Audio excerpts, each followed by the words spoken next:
Hello दोस्तों, आप सभी का एक बार फिर से हार्दिक स्वागत है आपके अपने इस यूट्यूब चैनल पे। दोस्तों आज हम डिस्कस करेंगे सीएचओ गोल्डन की पॉइंट्स। कम्युनिटी हेल्थ ऑफिसर्स के लिए कुछ गोल्डन की पॉइंट्स बनाए गए हैं जो सीएचओ की प्रिपरेशन कर रहे हैं उनके लिए बहुत ही ज़्यादा इंपॉर्टेंट है।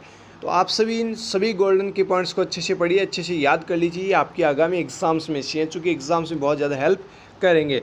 और मैंने जिन्होंने ऐप वगैरह खरीद रखा है, जिन्होंने कोर्स बाय किया, उनको एक और बात कही है कि ऑडियो क्लिप जो है वो आपको बिल्कुल बहुत जल्द मिल जाएगी। ऑडियो क्लिप भी आपको मिल जाएगी, ये पॉइंट्स भी आप अच्छे से पढ़ लीजिए।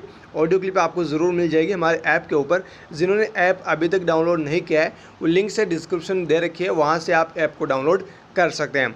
वहाँ पे आपको ऑडियो क्लिप दी जाएगी, उसमें बहुत सारे इंपॉर्टेंट पॉइंट्स होंगे जो आपकी सीएचओ के एग्ज़ाम के लिए बहुत ही ज़्यादा इंपॉर्टेंट होंगे। तो वो आपको सिर्फ और सिर्फ ऐप के ऊपर प्रोवाइड करवाई जाएगी। दोस्तों अगर आप हमारे चैनल पर पहली बार आ रहे हैं तो आप चैनल को सब्सक्राइब करके बेल आइकन बटन को प्रेस जरूर कर लें ताकि आपको हर एक लेटेस्ट वीडियोज़ की अपडेट जल्दी से जल्दी मिलते रहे। चलिए हम फटाफट से इस पूरे गोल्डन की पॉइंट्स को सॉल्व कर लेते हैं, सभी को अच्छे से रिमेंबर कर लेते हैं। देखिए यहाँ पे पहला गोल्डन की पॉइंट है आयुष को लेकर कि आयुष आखिर होता क्या है। आयुष एक अल्टरनेट मेडिसिन सिस्टम है जिसका पूरा नाम होता है आयुर्वेदा, योगा, नेचुरोपैथी, यूनानी, सिद्धा एंड होम्योपैथी। ये आयुष का पूरा नाम है। आपको पूछा जा सकता है आयुष, आयुष में हमें योग का मतलब बता दीजिए। एग्जामिनर कुछ भी पूछ सकता है, वो एग्जामिनर के ऊपर डिपेंड करता है क्वेश्चन आपको क्या पूछे। यू का मतलब पूछ सकता है, वाई का मतलब पूछ सकता है, एस का मतलब पूछ सकता है और एच का मतलब पूछ सकता है।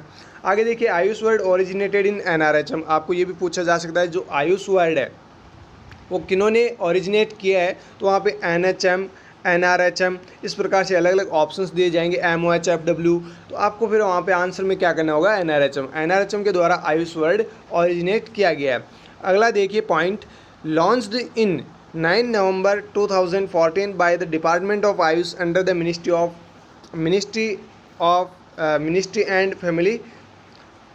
of Health and Family Welfare, यानी जो MOHFW है उनके द्वारा और डिपार्टमेंट जो आयुष है उनके द्वारा इस आयुष को लॉन्च किया गया था 9 नवंबर 2014 को। तो जो MOHFW है और जो आयुष डिपार्टमेंट है दोनों ने मिलकर आयुष जो वर्ड ओरिजिनेट हुआ एनआरएचएम के द्वारा, इसको लॉन्च कब किया गया था, 9 नवंबर 2014 को। अगला गोल्डन की पॉइंट देखिए, होम्योपैथी जो इसी के अंदर आयुष का ही पार्ट है। होम्योपैथी जो है ये जर्मनी ओरिजिन है। और बात करें फादर ऑफ होम्योपैथी की तो वो है सैमुअल हैनमन। सैमुअल हैनमन क्या है, होम्योपैथी के फादर है और ये जर्मनी ओरिजिन है होम्योपैथी वर्ड। आगे देखिए बात करते हैं हाईएस्ट आयुष डॉक्टर की। तो सबसे ज़्यादा डॉक्टर्स है महाराष्ट्र के अंदर। कौन से आयुष डॉक्टर। सबसे कम आयुष डॉक्टर कहाँ पे है, नागालैंड के अंदर। वैसे इस प्रकार के सवाल जीके के बनते हैं बट आपको पूछे भी जा सकते हैं। बाकी आप जो इम्पोर्टेंट पॉइंट्स थे वो ऊपर वाले 3 पॉइंट्स तो इम्पोर्टेंट है। ओके आगे देखिए हेल्थ। हेल्थ की डेफिनेशन क्या होती है, ये बिल्कुल सिंपली यहाँ पे दी गई है, ये आप सभी को पता ही है। हेल्थ क्या है, complete physically, mentally, socially wellbeing होनी चाहिए। किसी प्रकार की कोई भी डिजीज कंडीशन नहीं होनी चाहिए, वो क्या अपनी हेल्थ है। हेल्थ का मीनिंग होता है फिजिकली, मेंटली और सोशली जो भी पर्सन वेलबींग है वो क्या है, हेल्दी है। अगर उसके किसी भी प्रकार की बीमारी है, डिजीज कंडीशन हो रखी है तो वो हेल्दी नहीं है। अगर वो फिजिकली अपसेट है, मेंटली वो सही है और सोशली भी वो सही है तो भी वो हेल्दी नहीं है। अगर इनमें से कोई भी एक चीज़ अपसेट है तो वो हेल्दी नहीं मानेंगे। ओके अगला पॉइंट देखिए, health aid new concept. Health also include social and economic productive life in 2014। यानी कि जो हेल्थ एड न्यू कॉन्सेप्ट है ये 2014 में बनाया गया था ये कंसेप्ट। इसके अंदर हेल्थ ऑल्सो इंक्लूड्स, हेल्थ के अंदर किसको इंक्लूड किया गया है, social and economic productive life को। सोशल और जो इकोनॉमिक प्रोडक्टिव लाइफ है इसको भी इसके अंदर इंक्लूड किया गया है। बट जो WHO के अकॉर्डिंग डेफिनेशन रहेगी वो तो यही रहेगी, physical, mentally and socially wellbeing. इनको इस कंसेप्ट के थ्रू इसको ऐड जरूर किया गया है सोशल और इकोनॉमिक प्रोडक्टिव लाइफ को 2014 के अंदर। बट आपकी जो डेफिनेशन रहेगी वो तो ये रहेगी। ये आपको बस ध्यान रखना है कि इनको भी इसके अंदर ऐड किया गया है 2014 के अंदर। आगे देखिए डिजीज़ की एक डेफिनेशन दे रखी है, क्योंकि सवाल आपको पूछा जाता है जब तो आपको सिर्फ डेफिनेशन दी जाती है और फिर ऑप्शंस आपको दी जाते हैं, डिजीज़, डिसेबिलिटी, इलनेस, इस प्रकार से है ना। तो फिर वहाँ पे जो डेफिनेशन है उसको पहचानना होता है और उसकी ये किस चीज़ की डेफिनेशन है उसको फिर आपको करेक्ट आंसर करना होता है। देखिए डिजीज़ का मतलब क्या होता है, actual change in body parts and function and imbalance in internal and external environment. Disease का मतलब है बॉडी पार्ट्स के अंदर एक्चुअली चेंज होना। एक्चुअली अगर बॉडी पार्ट्स में चेंज हो रहे हैं तो वो किसकी वजह से हो रहे हैं? फंक्शनल या फिर जो इम्बेलेंस है इंटरनल और एक्सटर्नल एनवायरनमेंट के अंदर, उनके बीच में अगर इम्बेलेंस हो जाए तो बॉडी पार्ट्स में क्या होगा? एक्चुअल चेंज होगा। तो उसकी वजह से क्या होगी? डिजीज़ होगी। जैसे सर्दियाँ आती है तो कॉमन कोल्ड ऑलमोस्ट सभी लोगों को होती है, बिल्कुल ये कोई पूछने वाली बात ही नहीं है। कॉमन कोल्ड ऑलमोस्ट सभी को सर्दियों के टाइम में होती है। वहीं कॉमन कोल्ड गर्मियों में भी बहुत ज़्यादा होती है। बहुत ज़्यादा अगर धूप हो, अगर 40 डिग्री सेंटीग्रेड के टेम्परेचर पे इतनी तेज़ धूप हो रही हो और इस टेम्परेचर पे आप बाहर निकल रहे हो, 10-15 मिनट आपने घूम लिया और जाते ही आपने फ्रिज खोला और पानी पी लिया, कॉमन कोल्ड की कंडीशन आपको हो जाएगी। तो कॉमन कोल्ड ऐसी है जो दोनों ही सीजन में बहुत ज़्यादा लोगों को अफेक्ट करती है। तो यानी क्या हुआ है? एक्सटर्नल एनवायरनमेंट चेंज हुआ, उसकी वजह से बॉडी का एनवायरनमेंट चेंज हुआ और इसकी वजह से क्या हुआ? जो बॉडी के पार्ट्स हैं उनमें चेंजेज हुआ और डिजीज़ जो है कंडीशन पर्सन को कोज हो गई। ओके, आगे देखिए इलनेस। इलनेस क्या है? सब्जेक्टिव फीलिंग ऑफ बीइंग इल, यानी कि जो पर्सन ऐसा सोचता है कि मेरे को आज बुखार है, हालांकि उसको होता नहीं। एक फिनोमिना समझना, बहुत ज़्यादा लोगों को ऐसा अफेक्ट करता है और ये मोस्टली जो बच्चे होते हैं जो स्कूल पढ़ने वाले होते हैं उन बच्चों में ये ऐसा देखने को मिलता है। जो बच्चे होते हैं वो ऐसा सोचते हैं सुबह सुबह कि मेरे को आज बुखार हो रहा है, मेरे को स्कूल नहीं जाना है।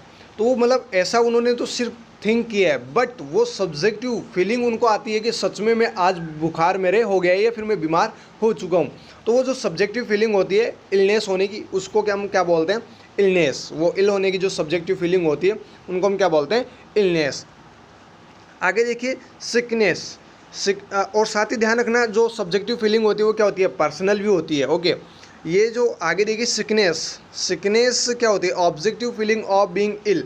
सिकनेस का मतलब होता है ऑब्जेक्टिव फीलिंग ऑफ इल। ये सोसाइटी व्यू से, यानी कि सोसाइटी, वो तो पर्सनल है, खुद की मतलब बीमारी खुद को ऐसे अफेक्ट करती है या फिर खुद ऐसा सोचता है कि मेरे को बीमारी हो रखी है। सिकनेस का मतलब होता है ऑब्जेक्टिव फीलिंग ऑफ बीइंग इल, मतलब सोसाइटी के कोई पर्सन किसी को ताने मार रहे हैं तो वो टेंशन में आ जाएगा, डिप्रेशन में आ जाएगा, उसकी वजह से और भी उसको कंडीशंस डेवलप होगी, अदर बीमारियां उसको हो जाएगी। तो वो क्या है? सोसाइटी व्यू से बीमार हो रहा है, तो वो क्या होला, वो जो कंडीशन कहलाएगी वो क्या कहलाएगी? सिकनेस। आगे देखिए फर्स्ट डिजीज़ डेवलपमेंट थ्योरी। जो पहली डिजीज़ डेवलपमेंट थ्योरी है वो किन्होंने दी थी? वो दी थी लुईस पास्चर ने, और उस थ्योरी का नाम है जर्म थ्योरी। ध्यान रखिएगा, बहुत इंपॉर्टेंट सवाल है, ये सवाल पूछा भी जाता है, बहुत बार ये पूछा भी जा चुका है। सेंट्रल गवर्नमेंट के एग्जाम्स में भी पूछा जा चुका है और CHO के एग्जाम्स में भी पूछा जा चुका है। देखिए जो जर्म थ्योरी है वो लुईस पास्चर के द्वारा दी गई थी और ये फर्स्ट डिजीज डेवलपमेंट थ्योरी है, ध्यान रखिएगा। आगे देखिए आइसबर्ग फिनोमिना आपने पढ़ा होगा और आपने एक मूवी भी देखी होगी, टाइटैनिक एक मूवी देखी होगी जिसमें वो जहाज़ बर्फ़ के पहाड़ से टकराता है और वो डूब जाता है ना। वो टाइटैनिक मूवी है, बहुत प्रचलित मूवी है। देखिए यहाँ पे आइसबर्ग फिनोमिना है। आइसबर्ग फिनोमिना में आपने पढ़ा भी होगा, देखा भी होगा, समुद्र के अंदर एक पहाड़ है। अब आपको अलग अलग बताया गया, ये विजिबल है, ये अनविजिबल है ना, ये हाइड है, ये हिडन है, जो कुछ भी है ना वो आप डायग्राम से और देख लेना। यहाँ पे देखिए आइसबर्ग फिनोमिना का जो टिप होता है वो टिप जो है वो क्या करता है? क्लिनिकल केस बाय डॉक्टर्स, वो किसको इंडिकेट करता है? जैसे ये आइसबर्ग फिनोमिना है, इसमें ये हो गया। तो देखिए ये जो टिप वाला पार्ट है ये जो है क्लिनिकल केस बाय डॉक्टर्स, यानी डॉक्टर्स के द्वारा जो क्लिनिकल केस डायग्नोस हुए हैं उनको ये इंडिकेट करता है, टिप वाला पार्ट। ओके, आगे देखिए लाइन ऑफ डेमिक्रेशन।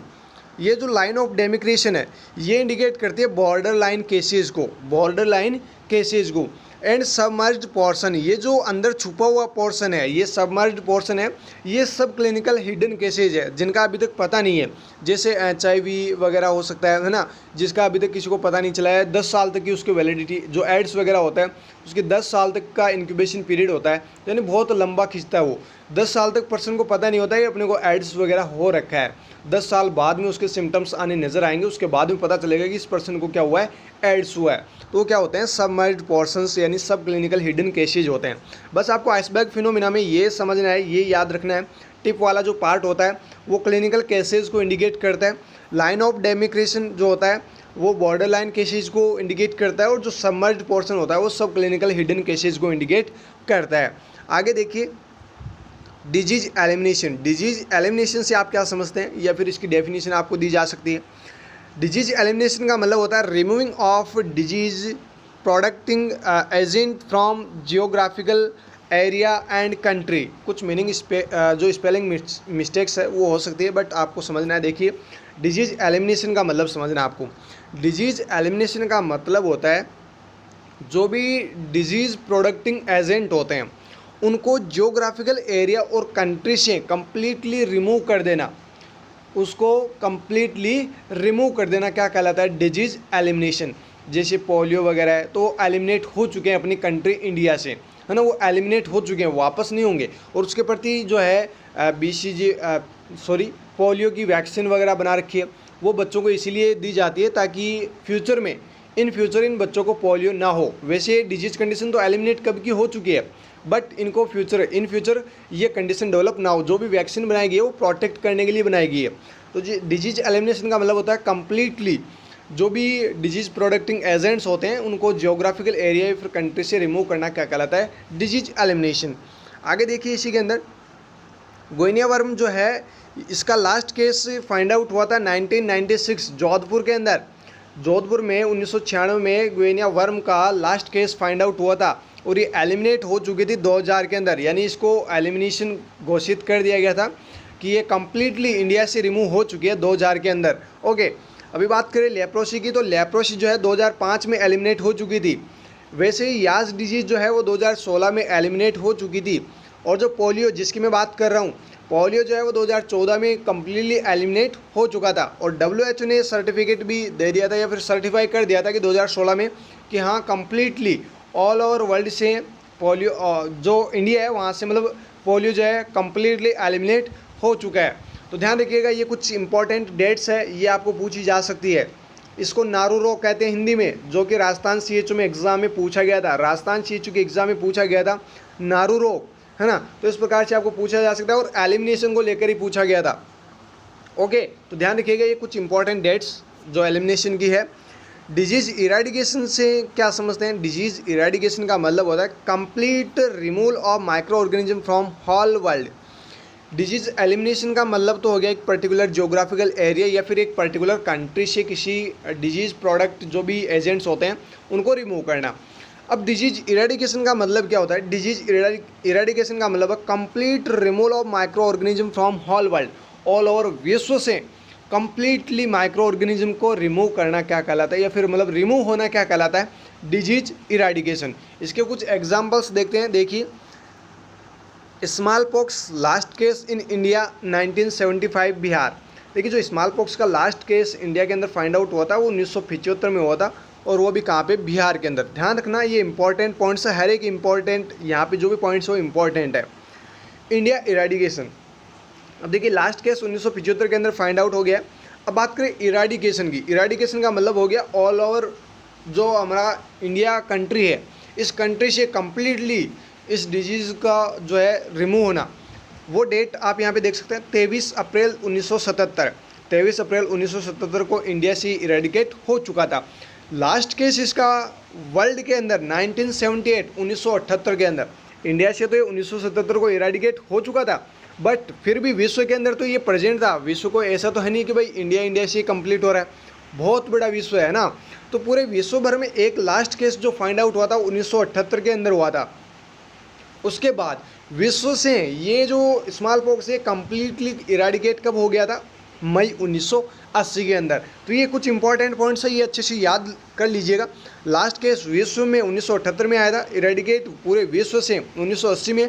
इंडिया की बात करें तो 1975 में लास्ट केस आया था, 1977 में जो है ये इंडिया से इरेडिकेट हो चुका था। वैसे ही पोलियो वायरस जो सेकेंड है वो इरेडिकेट हो चुका था 2015 में। पोलियो वायरस फर्स्ट सेकेंड इस प्रकार से अलग अलग ये पोलियो वायरस है, इसकी सब टाइप्स है पोलियो वायरस के। तो जो पोलियो वायरस सेकेंड है वो कम्प्लीटली इरेडिकेट हो चुका था 2015 के अंदर। और ये इंपॉर्टेंट सवाल है जो बार बार CHO के एग्जाम्स में भी पूछा जाता है। ओके, ध्यान रखिएगा, इंपॉर्टेंट पॉइंट है। अगला सवाल देखिए, वैक्सीन टाइम जो है वो लुईस पास्चर के द्वारा दी गई है, ये बिल्कुल आप सभी को पता ही होगा। वैक्सीनेशन टाइम, एक होती है वैक्सीन टाइम जो लुईस पास्चर ने दी है, दूसरी होती है वैक्सीनेशन टाइम। वैक्सीनेशन जो है वो एडवर्ड जेनर ने ये टाइम दी है। ओके, अगला पॉइंट देखिए, फर्स्ट वैक्सीन डेवलप, सबसे पहले वैक्सीन कौन सी बनी थी? स्मॉल पॉक्स की। भाई स्मॉल पॉक्स जो है ये सबसे पहला या फिर लास्ट केस तो इसका 1975 में फाइंड आउट हुआ था, बट ये बहुत पहले ही बीमारी आई थी स्मॉल पॉक्स की। तो ये स्मॉल पॉक्स की सबसे पहले जो वैक्सीन है वो डेवलप की गई थी 1796 के अंदर, मतलब 1796 के अंदर ही स्मॉल पॉक्स की वैक्सीन बना दी गई थी, वो भी एडवर्ड जेनर जो साइंटिस्ट थे इनके द्वारा। बहुत पहले ये वैक्सीन बनी थी, सबसे पहले स्मॉल पॉक्स की वैक्सीन बनी थी 1796 के अंदर। एडवर्ड जेनर साइंटिस्ट थे, उन्होंने ये वैक्सीन डेवलप की थी। आगे देखिए, इसमें वैक्सीन के बारे में बात करते हैं। लाइव एटेन्यूएटेड वैक्सीन कौन कौन सी है।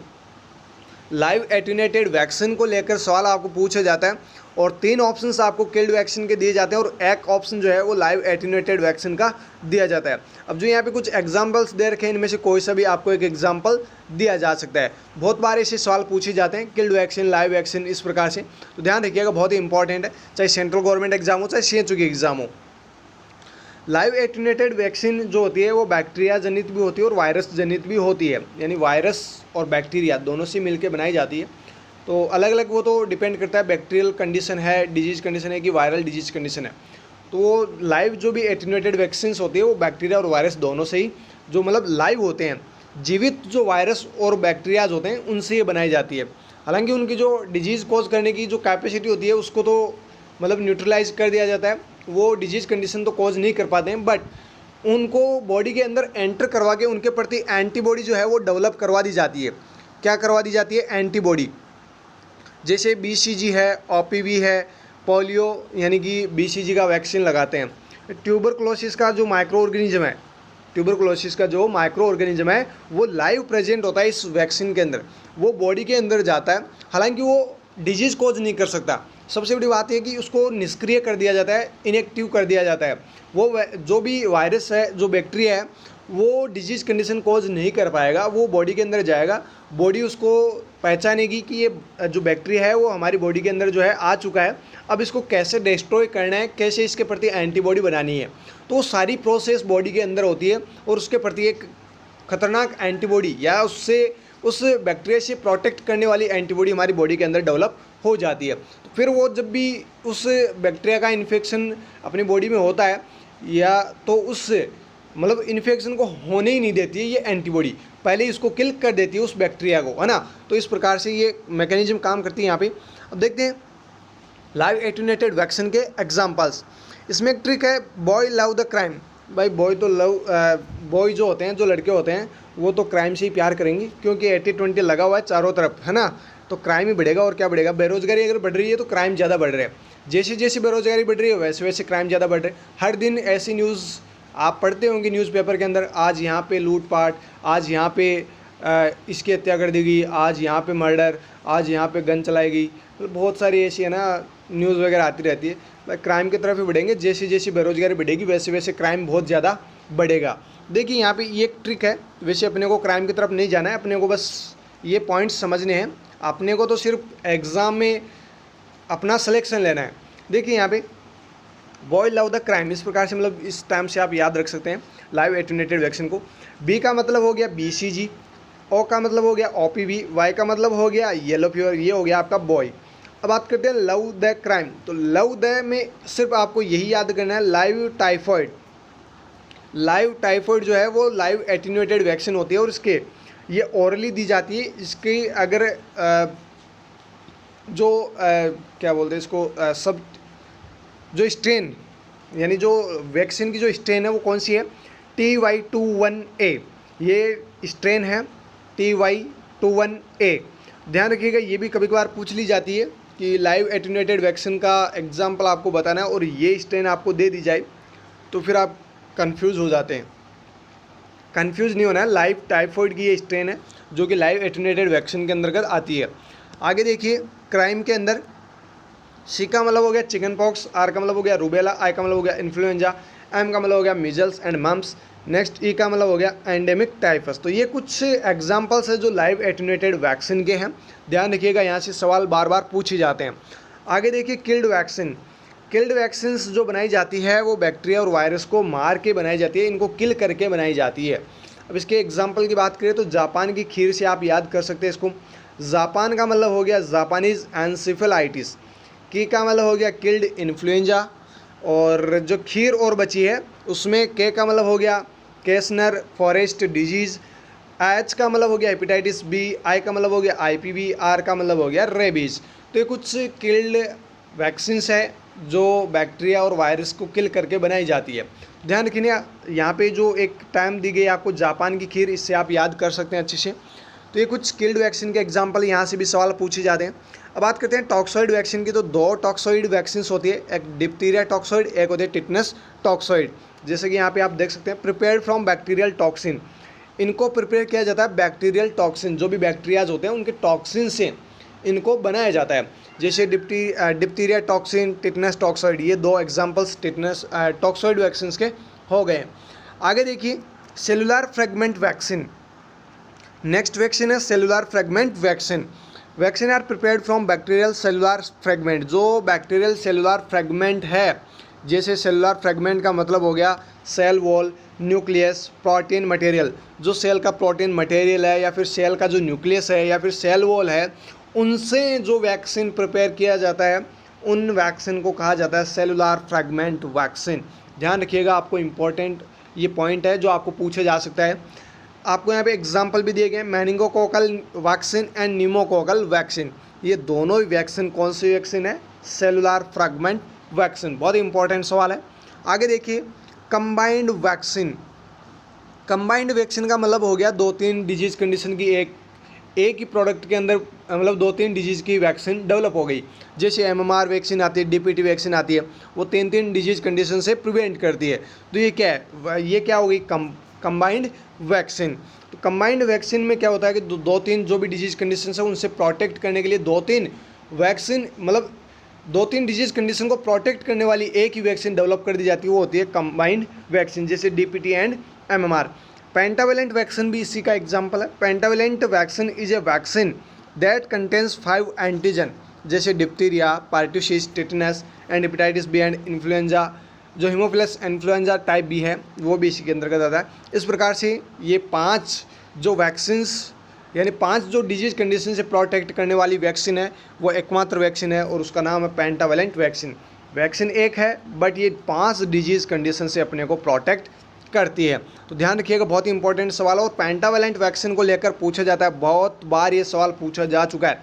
इसके जो पेंटावेलेंट वैक्सीन है ये किन किन से प्रोटेक्ट करते हैं, इस प्रकार से आपको सवाल पूछा जाएगा। ऑप्शंस कुछ इसी प्रकार से मिलेंगे और ऑप्शंस जो 4 ऑप्शंस होंगे उनमें से हेपेटाइटिस बी की जगह हेपेटाइटिस ए दे दिया जाएगा किसी ऑप्शन में, टिटनेस की जगह आपको टिटनेस टॉक्सॉइड दे दिया जाएगा। मतलब कुछ यहाँ पे डिफरेंट करके आपको ऑप्शन दिए जाएंगे। ध्यान रखिएगा, बहुत बार ये सवाल पूछा जाता है। अगला देखिए, in pregnancy all live vaccine Contra indicated. ये भी ध्यान रखना, बहुत इंपॉर्टेंट सवाल है कि प्रेगनेंसी के दौरान कौन सी वो वैक्सीन है जो कॉन्ट्रा इंडिकेटेड होती है। तो ध्यान रखिएगा, लाइव जो भी वैक्सीन है, जो भी लाइव एटेन्यूएटेड वैक्सीन है वो सारी की सारी प्रेगनेंसी के दौरान कॉन्ट्रा इंडिकेटेड होती है। प्रेगनेंसी में लाइव एटेन्यूएटेड जो भी वैक्सीन होती है वो यूज़ नहीं करते हैं। आगे देखिए HIV अगर एसिम्टोमेटिक हो तो वैक्सीन जो है वो कॉन्ट्रा इंडिकेटेड नहीं रहेगी।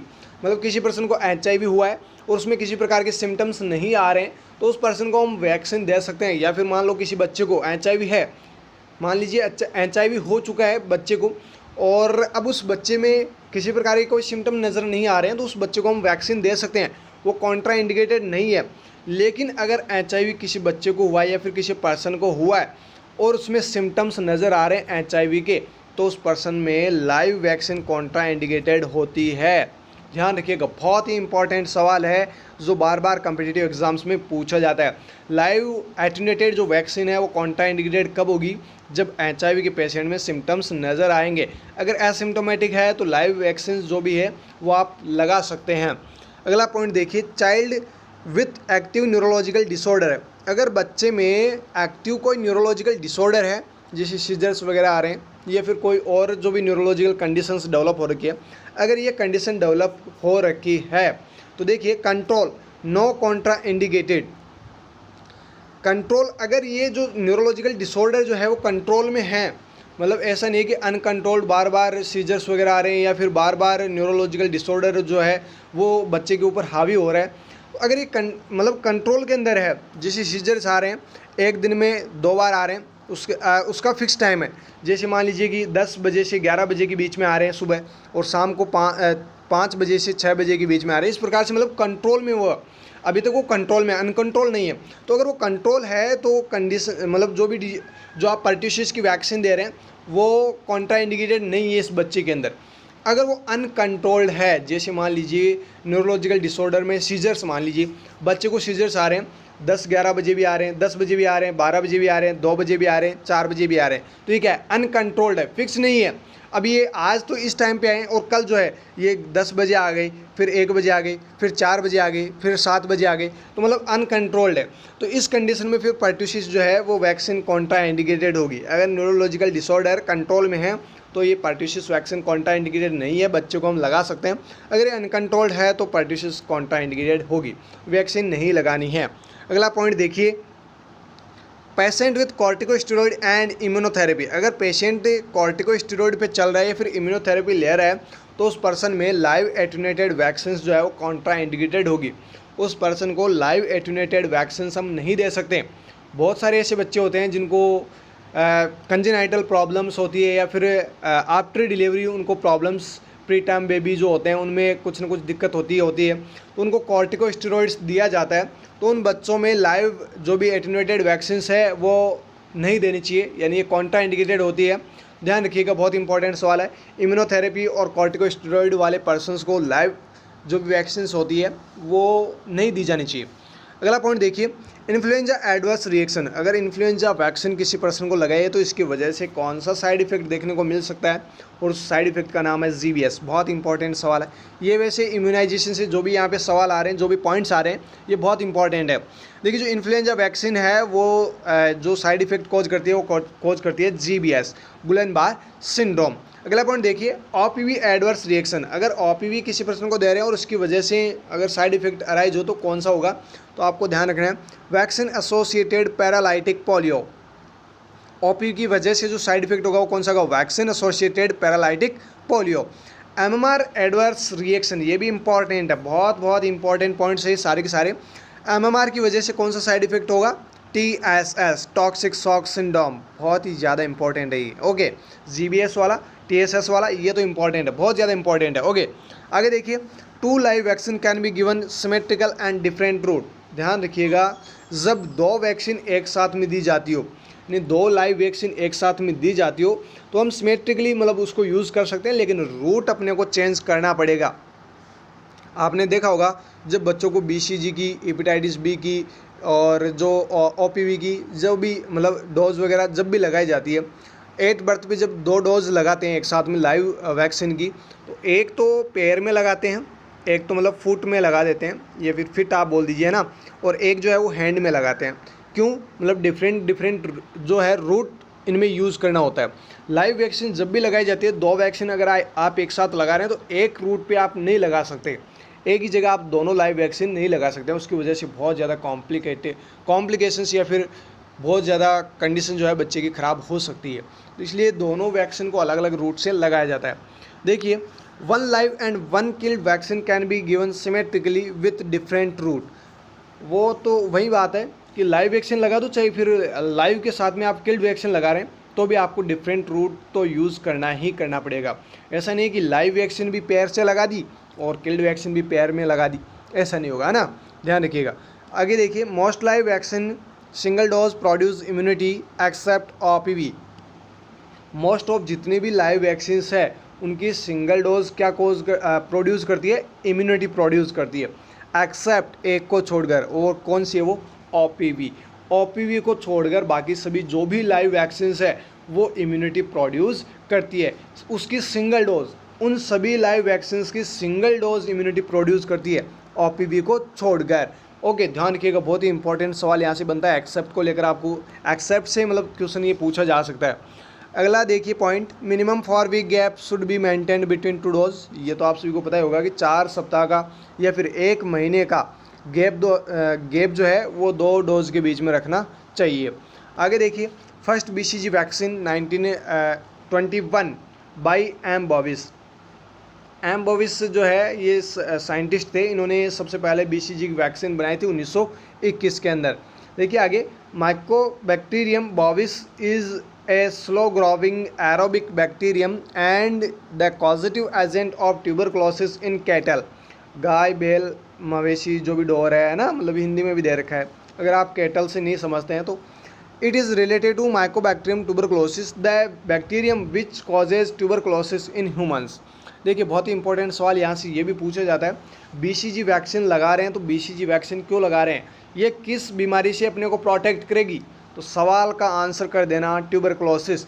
बीसीजी वैक्सीन ट्यूबरक्लोसिस से बचाने के लिए लगाई जाती है। ओके, ध्यान रखिएगा, बहुत ही इंपॉर्टेंट सवाल बनता है। माइकोबैक्टीरियम बोविस जो है ये स्लो ग्रोविंग एरोबिक बैक्टीरिया होता है, जो मोस्टली जो भी गाय, भैंस, मवेशी, डोर जो भी होते हैं ना, जो जानवर होते हैं उन जानवरों में ये ट्यूबरक्लोसिस कोज करता है।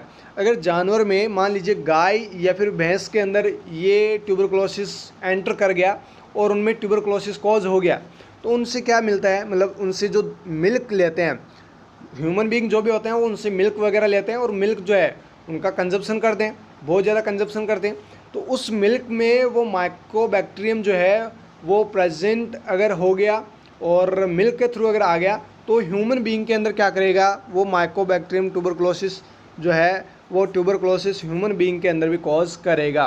तो इस बीमारी से यानी इस ट्यूबरक्लोसिस से बचाने के लिए बीसीजी की वैक्सीन एट बर्थ दी जाती है और इसको डेवलप किया था एम बोविस ने।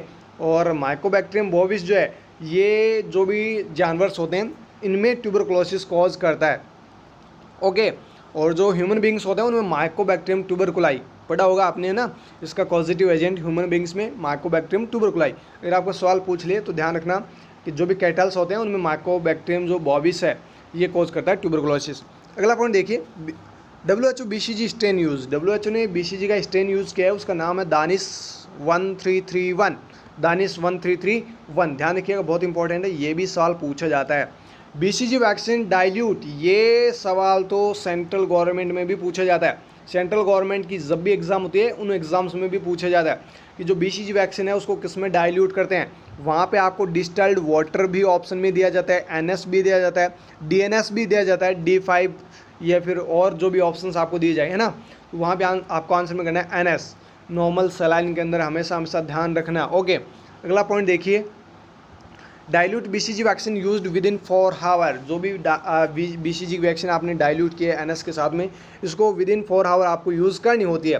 During BCG vaccine and used syringe, यानी जब आप BCG वैक्सीन किसी बच्चे को लगा रहे होते हैं उस दौरान जो सिरिंज आप यूज़ करते हैं उस सिरिंज का नाम है ट्यूबरकुलिन सिरिंज। ये सारे इंपॉर्टेंट पॉइंट्स है, अच्छे से याद कर लेना। BCG vaccine permanent scar rate, ये एम्स नॉरसेट में पूछा भी गया था, एम्स नॉरसेट में ये पूछा भी गया था। देखिए यहाँ पे जो BCG वैक्सीन है वो परमानेंट स्कार कब बनाती है, 6 से 12 वीक, यानी 6 से 12 वीक के बाद में।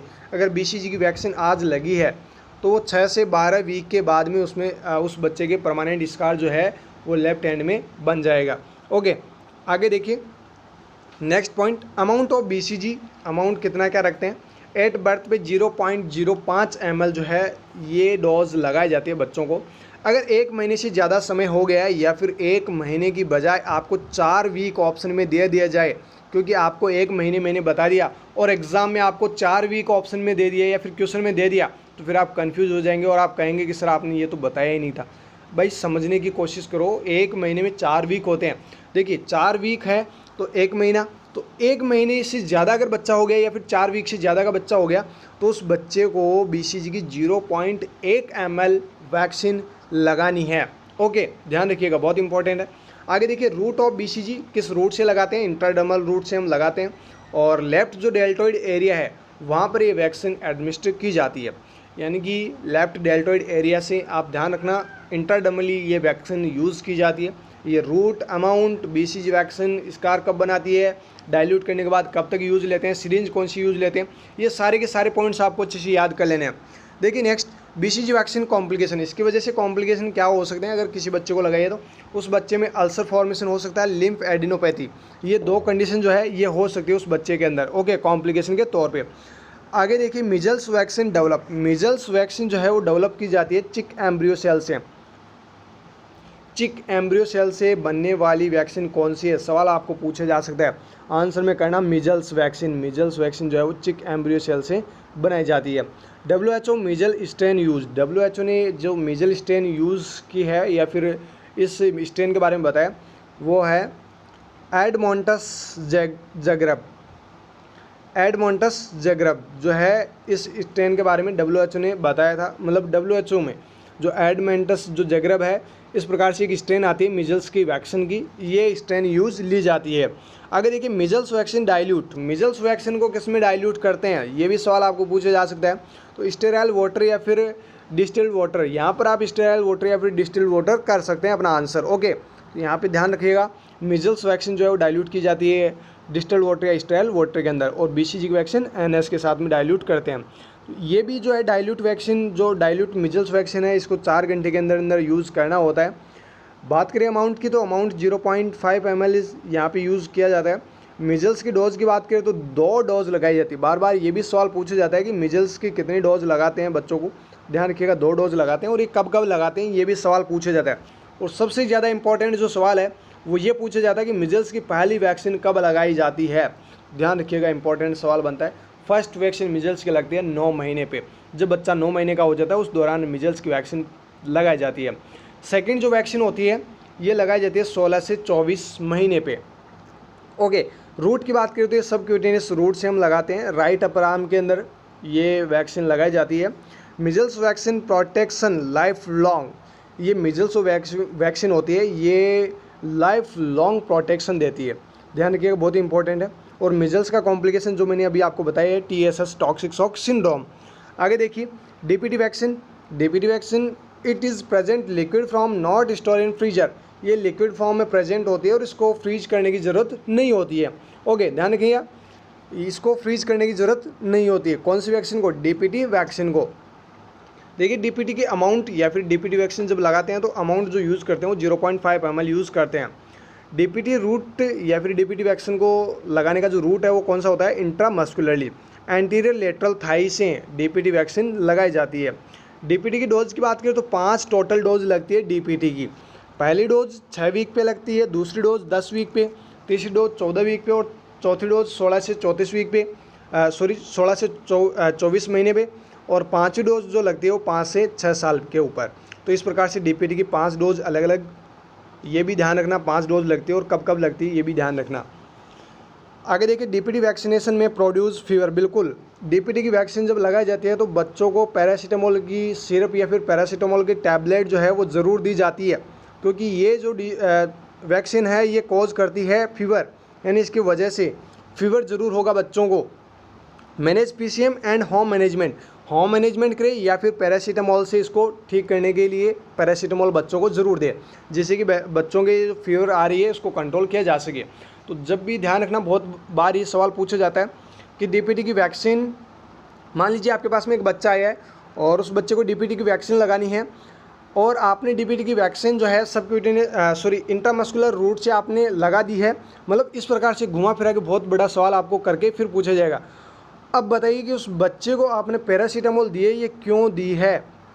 या फिर आपको इस प्रकार से सवाल पूछा जा सकता है, ये वैक्सीन लगाई है तो इस वैक्सीन की वजह से क्या बच्चे के अंदर डेवलप हो सकता है? तो वहाँ पे आपको टॉक्सिक शॉक सिंड्रोम, GBS, ऐसे सवाल है ना, ऐसे ऑप्शंस दिए जाएंगे, तो वहाँ पे आपको आंसर में करना होगा फीवर। आगे देखिए लाइव पोलियो वैक्सीन, जो लाइव पोलियो वैक्सीन है उसके बारे में बात करते हैं। साबिन जो है ये OPV, ये लाइव पोलियो वैक्सीन है। और किल्ड पोलियो वैक्सीन की बात करें तो वो होती है साल्क, जो IPV है, जो इंट्रामस्कुलरली यूज़ ली जाती है। OPV जो है वो ऑरली यूज़ ली जाती है। ध्यान रखिएगा, साबिन जो है वो ऑरली यूज़ ली जाती है और ये लाइव एटेन्यूएटेड या फिर लाइव पोलियो वैक्सीन है। और जो किल्ड वैक्सीन है वो साल्क होती है। साबिन और साल्क दोनों में डिफरेंस ध्यान रखना, बहुत बार ये सवाल पूछा जाता है। सवाल आपको लाइव पोलियो वैक्सीन को लेकर दिया जाएगा और साल्क या साबिन, इस प्रकार के ऑप्शंस आपको दिए जाएंगे। आगे देखिए IPV, ये इनएक्टिवेटेड पोलियो वैक्सीन होती है जो इंट्रामस्कुलरली यूज़ ली जाती है। रूट की बात करें तो IPV का रूट सबक्यूटेनियस या फिर इंट्रामस्कुलरली, ऑलमोस्ट इंट्रामस्कुलरली इसको ज़्यादा यूज़ लेते हैं, बट सबक्यूटेनियस और इंट्रामस्कुलरली दोनों रूट से इसको दी जा सकती है। अमाउंट की बात करें तो 0.5 ml इसका अमाउंट यूज़ लिया जाता है। डोज इसमें टोटल 4 डोज लगती है, जिसमें फर्स्ट डोज जो है, फर्स्ट जो 3 डोज होती है वो 1 मंथ इंटरवल, एक महीने के इंटरवल से लगती है। जब भी इसको स्टार्ट किया जाता है IPV को, उसके एक महीने के गैप से 3 डोज कंटिन्यूस लगानी होती है। उसके बाद जो चौथी डोज लगती है वो आफ्टर 6 मंथ, जैसे तीसरी डोज मान लीजिए आज लग गई तो आज से 6 महीने बाद में इसकी चौथी डोज लगाई जाती है। वहीं FIPV, एक IPV और आपने पढ़ी होगी FIPV, फ्रैक्शनल IPV, बहुत बार ये भी सवाल पूछा जाता है, इंपॉर्टेंट है। जो भी यहाँ पे पॉइंट्स है वो सारे के सारे इंपॉर्टेंट है। देखिए FIPV, फ्रैक्शनल IPV, इसमें अमाउंट जो यूज़ लेते हैं वो लेते हैं 0.1 ml। रूट की बात करें तो ये इंट्राडर्मली, FIPV जो है इंट्राडर्मली यूज़ की जाती है। ध्यान रखना, बहुत बार ये सवाल भी पूछा जाता है। अगला पॉइंट देखिए, इसी के अंदर FIPV की 2 डोज लगती है, जिसमें पहली डोज 6 वीक पे लगती है और दूसरी डोज 14 वीक पे लगती है। FIPV जो डोज होती है वो 2 होती है, जिसमें 6 वीक पे और 14 वीक पे डोज ये लगाई जाती है। OPV की बात करें तो OPV में अमाउंट जो है वो 0.1 ml या फिर आप बोल सकते हैं कि 2 ड्रॉप, 2 बूंद ज़िंदगी की। पोलियो देखा होगा ना, जो पोलियो के पोस्टर्स लगे होते हैं, अमिताभ बच्चन बोल रहे होते हैं उसमें, है ना, कि 2 बूंद ज़िंदगी की। तो ये 2 बूंद ज़िंदगी की में कितना ml होता है? 0.1 ml। इसकी टोटल 5 डोज लगती है। एक तो 8 बर्थ पे पिलाते हैं, दूसरी 6 वीक पे पिलाते हैं, तीसरी 10 वीक पे पिलाते हैं, चौथी जो है 14 वीक पे पिलाते हैं, और पाँचवीं जो डोज होती है वो 16 से 24 मंथ पे लगती है। यानी कि 16 से 24 महीने का जब बच्चा हो जाता है उस दौरान भी ये जो OPV की वैक्सीन है वो पिलाई जाती है। ओके, तो ये जो 2 बूंद ज़िंदगी की है ये अपने को बचाती है ना, अदर जो भी फ्यूचर में या फिर फर्दर जो भी डिजीज़ कंडीशंस फ्यूचर में अपने को अराइज ना हो, उससे बचाने के लिए OPV की 2 बूंद जो है ज़िंदगी की, ये सभी बच्चों को पिलाई जाती है। आगे देखिए, स्विच पोलियो प्रोग्राम, एक प्रोग्राम है जिसका नाम है स्विच पोलियो प्रोग्राम। ये स्टार्ट हुआ था 25 अप्रैल 2016 को। ट्राईवेलेंट वैक्सीन, इस प्रोग्राम के तहत ट्राईवेलेंट वैक्सीन बनाई गई थी, जिसमें polio virus 1, 2 and 3, change in bivalent vaccine, polio vaccine 1 and 3। यानी कहने का मतलब ये है कि जो ट्राईवेलेंट वैक्सीन चलती थी पहले, 1, 2 एंड 3, जो भी पोलियो वायरस 1, 2, 3 है, तीनों के प्रति एक वैक्सीन बनाई गई थी जिसका नाम है ट्राईवेलेंट वैक्सीन। इसको चेंज करके 25 अप्रैल 2016 को एक प्रोग्राम चलाया गया, स्विच पोलियो प्रोग्राम, और इस ट्राईवेलेंट वैक्सीन को चेंज करके बाईवेलेंट वैक्सीन में कन्वर्ट कर दिया गया, क्योंकि जो पोलियो जो वायरस 2 है वो एलिमिनेट हो चुका है, इसलिए इसको बाईवेलेंट वैक्सीन में कन्वर्ट कर दिया गया और उसमें सिर्फ पोलियो वैक्सीन 1 और 3 जो है उसी को रखा गया है। ओके, आगे देखिए, नेशनल वैलिडेशन डे, बहुत बार ये भी सवाल पूछे जाते हैं डे को लेकर। नेशनल वैलिडेशन डे कब मनाया जाता है? तो ध्यान रखना 9 मई 2016, यानी कि 9 मई को नेशनल वैलिडेशन डे जो है वो सेलिब्रेट किया जाता है। नेशनल वैलिडेशन डे पे क्या हुआ था देखिए, all trivalent vaccine destroyed national validation day when India would be declared free of TOPV। यानी जो ट्राईवेलेंट वैक्सीन है उसको डिस्ट्रॉय किया गया था नेशनल वैलिडेशन डे के उपरांत, यानी 9 मई 2016 को। National validation day when India would be declared free of TOPV, जब इंडिया ने डिक्लेयर कर दिया गया था TOPV फ्री, उस दौरान जो ट्राईवेलेंट वैक्सीन है उसको डिस्ट्रॉय किया गया था और बाईवेलेंट वैक्सीन जो है वो 2016 में बनाई गई थी। ओके, तो ध्यान रखना यहाँ पे फर्स्ट और 3 है बाईवेलेंट वैक्सीन के अंदर। तो जो पोलियो वायरस 2 है वो क्या हो चुका है? इरेडिकेट या फिर एलिमिनेट हो चुका है। ओके, अगला पॉइंट देखिए, VVM is used for vaccine potency. VVM जो है ये यूज़ लेते हैं वैक्सीन की पोटेंसी को चेक करने के लिए। VVM का मतलब होता है वैक्सीन वाइल मॉनिटर। आगे देखिए, vaccine vial monitor, VVM are use to warn health care worker if vaccine was damaged by heat. The monitor is made of heat sensitive material that is light to color but darkens when exposed to heat over time, which indicate the vaccine is no longer effective. VVM का आपने देखा होगा, इस प्रकार से डब्बे बने होते हैं, है ना, इस प्रकार से डब्बे बने होते हैं, बीच में एक जगह होती है जहाँ पे वैक्सीन को डाला जाता है ना, इस प्रकार से अलग अलग। तो उनमें जो है वैक्सीन को जैसे आपने यहाँ पे ड्रॉप आउट किया तो उसको डालने के बाद में उसमें कलर हम चेक करते हैं, उसके ऊपर पूरे इंडिकेशंस वगैरह लिखे होते हैं, है ना, तो कलर हम चेक करते हैं, उसके बाद में हम चेक करते हैं कि इस वैक्सीन को लगाना है कि नहीं लगाना है। तो VVM से जो भी हेल्थ केयर वर्कर होते हैं वो क्या करते हैं, वैक्सीन जो है वो डैमेज तो नहीं हुई है हीट की वजह से, उस चीज़ को डिटेक्ट करने के लिए, उस चीज़ को चेक करने के लिए VVM यूज़ लिया जाता है। जो भी हीट सेंसिटिव मटेरियल्स होते हैं उन सभी को चेक करना होता है कि कहीं डैमेज तो नहीं हो गई है। अगर डैमेज हो गई है तो उस वैक्सीन को डिस्कार्ड कर दे, बच्चों के ना लगाए। ओके, आगे देखिए, मोस्ट हीट सेंसिटिव वैक्सीन, कौन कौन सी हीट सेंसिटिव वैक्सीन है ये भी सवाल पूछा जाता है। BCG डाइल्यूटेड जो है वो हीट सेंसिटिव होती है, अगर आपने BCG को डाइल्यूट कर दिया है तो वो हीट सेंसिटिव होगी। ओके, येलो फीवर की जो वैक्सीन आती है, पोलियो वैक्सीन है, मीजल्स वैक्सीन अगर डाइल्यूट कर दिए तो मीजल्स वैक्सीन हो ही चुकी है आपकी, हेपेटाइटिस बी। तो ये जो भी यहाँ पे वैक्सीन है ये सारी की सारी हीट सेंसिटिव वैक्सीन है। मोस्ट हीट रेसिस्टेंट वैक्सीन कौन सी है? वो होती है टीटी, टिटनस टॉक्साइड जो है ये मोस्ट हीट रेसिस्टेंट वैक्सीन है। ईपीआई का मतलब होता है एक्सपांडेड प्रोग्राम ऑन इम्यूनाइजेशन। ये पूरे विश्व भर के अंदर 1974 में स्टार्ट किया गया था और इंडिया के अंदर ये 1978 में स्टार्ट हुआ था। तो ये सवाल यहाँ से भी पूछे जाते हैं। EPI change in UPI, EPI जो है, जो एक्सपांडेड प्रोग्राम ऑफ इम्यूनाइजेशन है, वो यूपीआई में चेंज हो गया था। कब? 1985 के अंदर। यूपीआई का मतलब है यूनिवर्सल इम्यूनाइजेशन प्रोग्राम। तो ये 1985 के अंदर चेंज हो गया था, जिसके अंदर 6 जो किलर डिजीज कंडीशंस है उसको इंक्लूड किया गया था यूपीआई के अंदर। ओके, अगला पॉइंट देखिए, यहाँ पे कुछ लिंक वगैरह दे रखे हैं, ये आपको पीडीएफ हमारे टेलीग्राम ग्रुप के अंदर मिल जाएगी।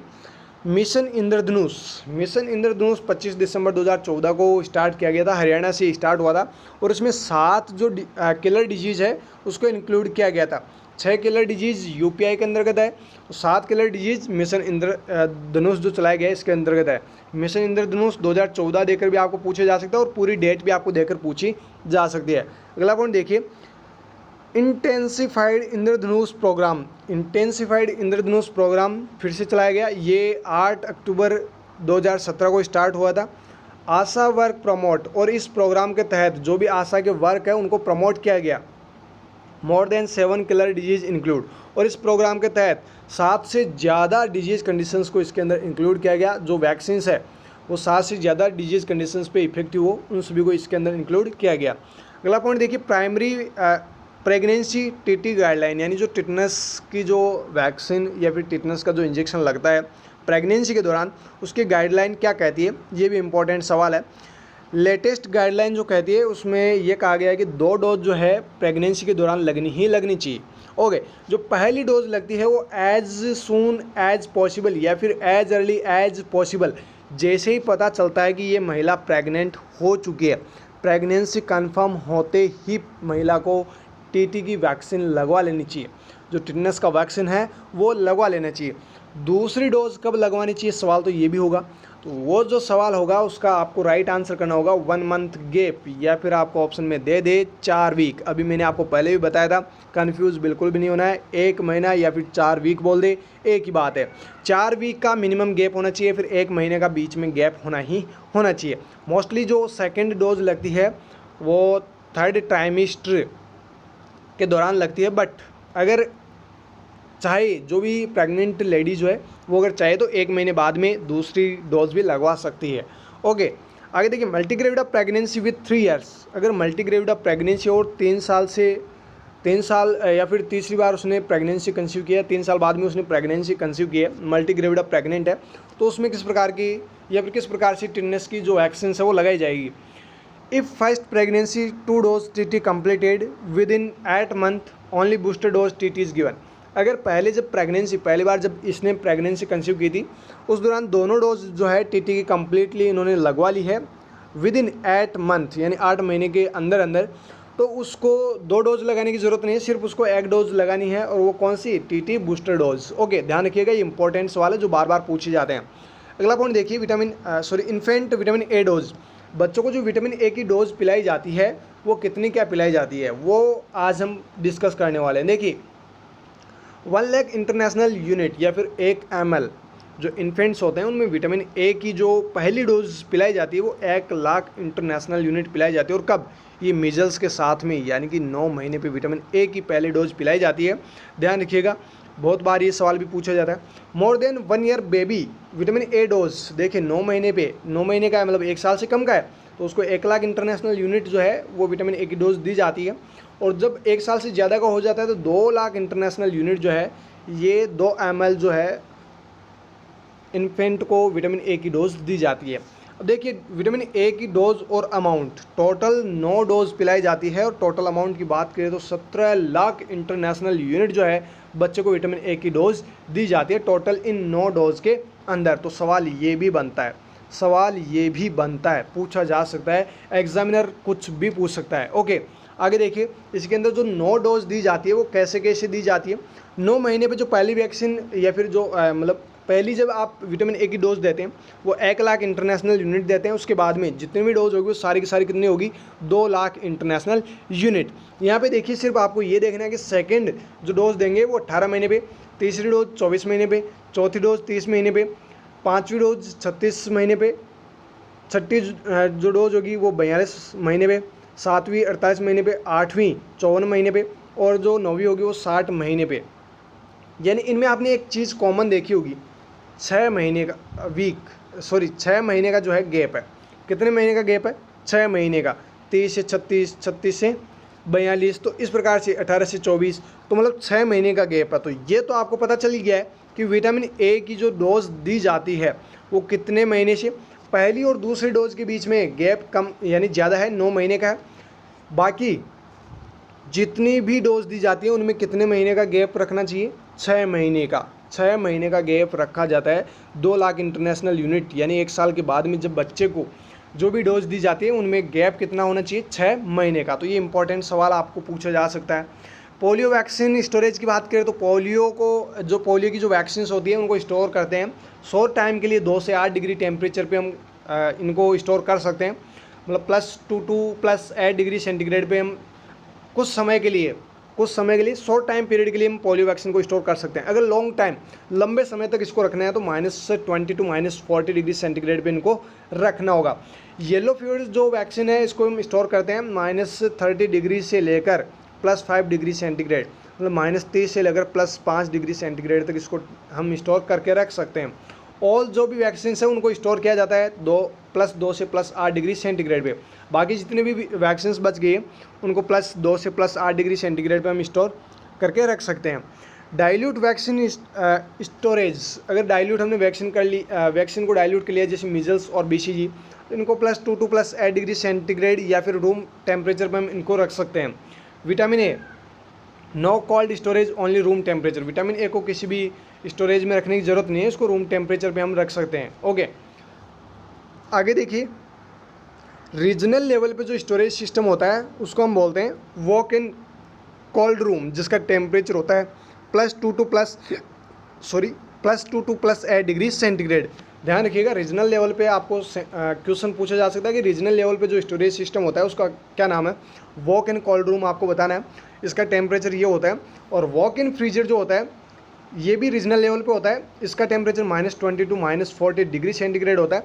और इस वॉक इन फ्रीजर के अंदर 3 महीने तक हम वैक्सीन को स्टोर करके रख सकते हैं। अगला पॉइंट देखिए, डिस्ट्रिक्ट लेवल स्टोरेज पे जो सिस्टम होता है वो होता है ILR। ये लार्ज ILR है जिसका टेम्परेचर भी +2 टू +8 डिग्री सेंटीग्रेड होता है।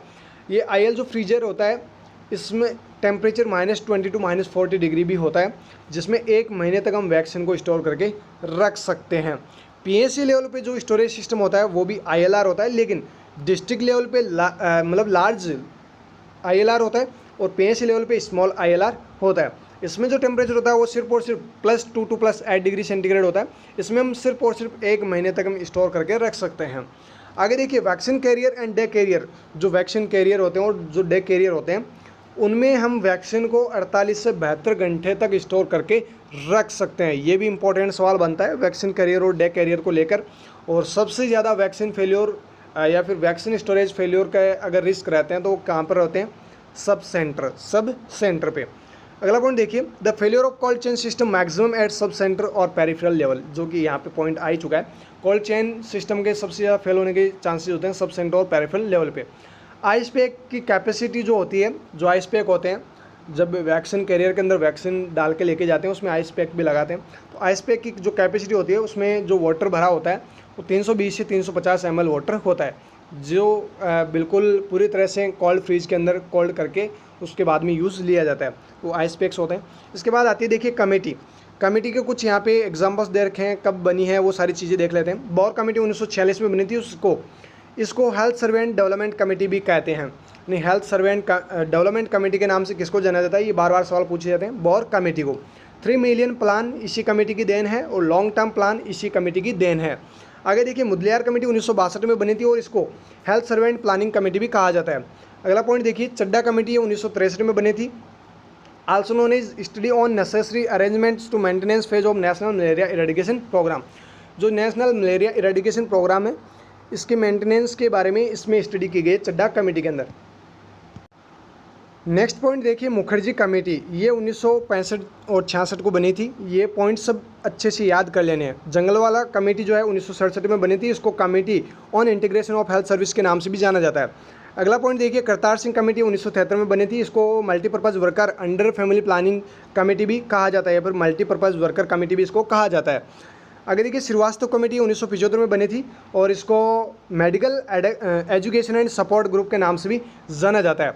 आगे देखिए, फर्स्ट 5 ईयर जो प्लान है वो कब स्टार्ट हुए थे, 1951 से 1956 में, और इसका जो फोकस था वो किस पे था, एग्रीकल्चर पे।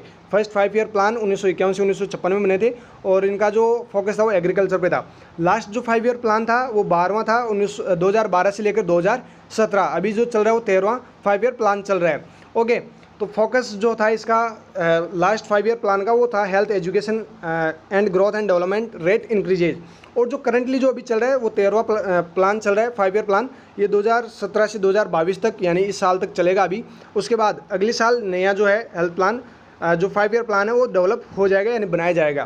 तो ये थे कुछ पॉइंट्स, जो 50 पॉइंट्स हो चुके हैं। आप अपने फ्रेंड्स को शेयर जरूर करें ताकि वो भी अच्छे से अपनी प्रिपरेशन कर सके और ये जो भी इंपॉर्टेंट पॉइंट्स हैं इनको अच्छे से याद कर सके। फिर मिलेंगे नेक्स्ट पार्ट के अंदर, तब तक के लिए बने रहिएगा हमारे साथ। Thank you so very much.